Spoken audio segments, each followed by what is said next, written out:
Good evening, everyone. So, today we are going to solve the multiple choice questions of the board paper of class 10 social science. So, the first question is arrange the following in chronological order and choose the correct option. Option number first is Napoleonic Wars, second, the Treaty of Vienna, third, Greek struggle for independence, fourth, Slav nationalism in Ottoman Empire. अब हमें इन्हें rearrange करना है chronological order में, right. So सही chronology क्या होगी? Option number B. कैसे? जो फर्स्ट इवेंट हुआ है according to the date is Napoleonic wars, second जो हुआ है that is the treaty of Vienna, ठीक है। थर्ड जो हुआ है that is Greek struggle for independence, और फोर्थ जो हुआ है that is Slav nationalism in Ottoman Empire, right. So correct option क्या होगा बेटा? बी। ऑलरेडी अरेंज था, right. First, second, third and fourth. Second question है बेटा, which one of the following aspects was common among the writings of Kailash Bhashini Devi, Tarabai Shinde and Pandita Ramabai? इसका answer है बेटा option number B, right. Highlighted the experiences of women. इन तीनों lady ने जो common experience अपनी राइटिंग में लिखे थे, उन्होंने वुमेन्स के एक्सपीरियंस के बारे में जिक्र किया था। This question is from chapter print and culture, right.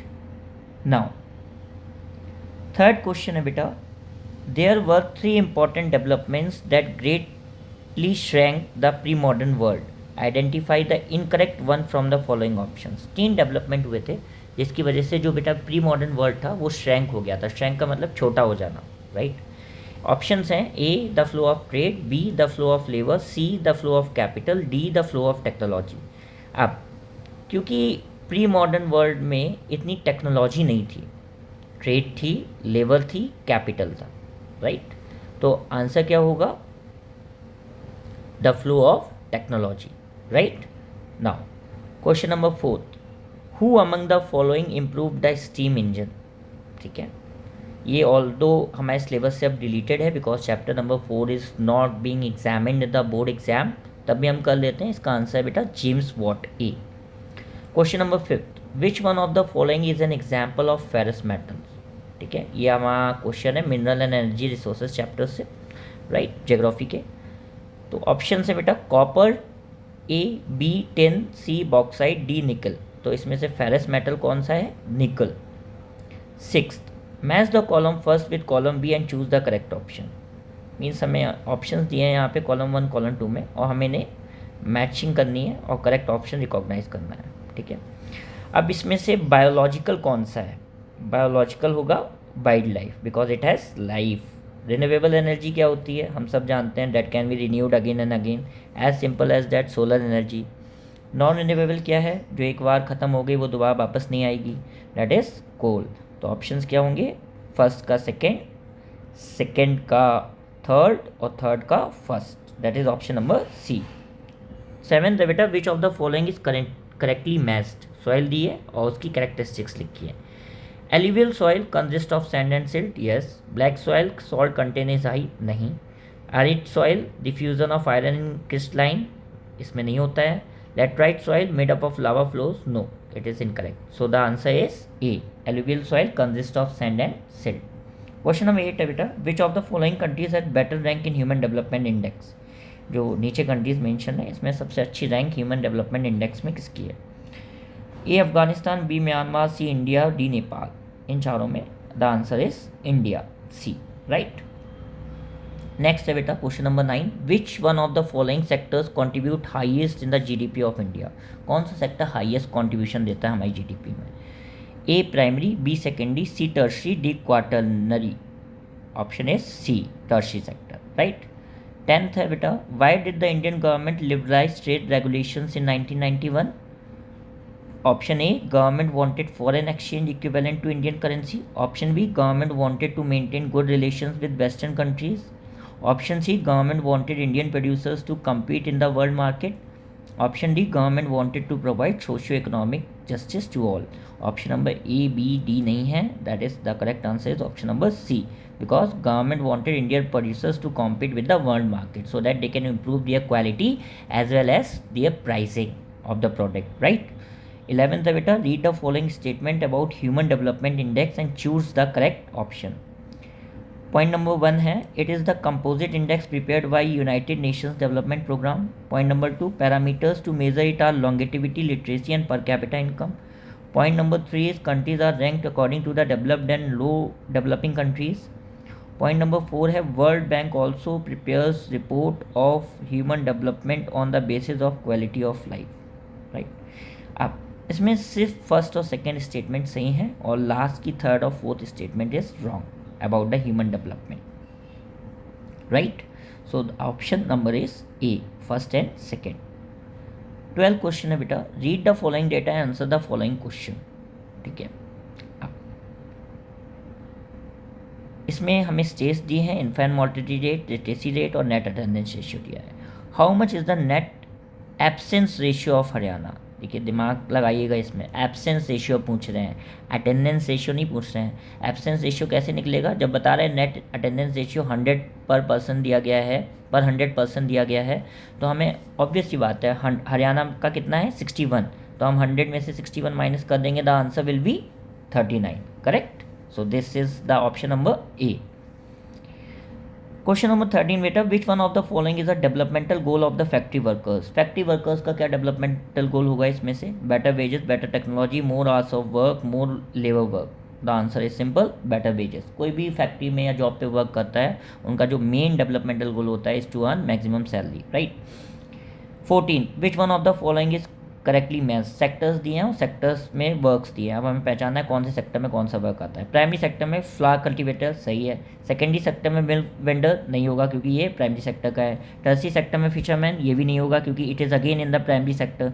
Manufacturing sector में gardener, again it is wrong, it will come in primary sector. So the answer is ए.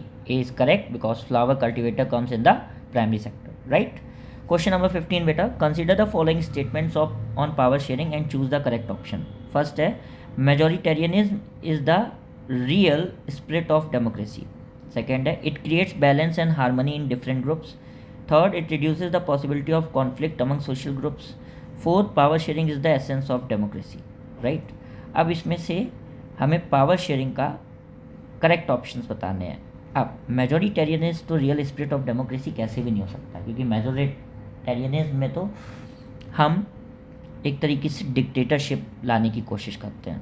तो correct options will be second, third and fourth. ये तीनों power sharing के examples हैं या statements हैं, right. तो B option is correct, second, third and fourth.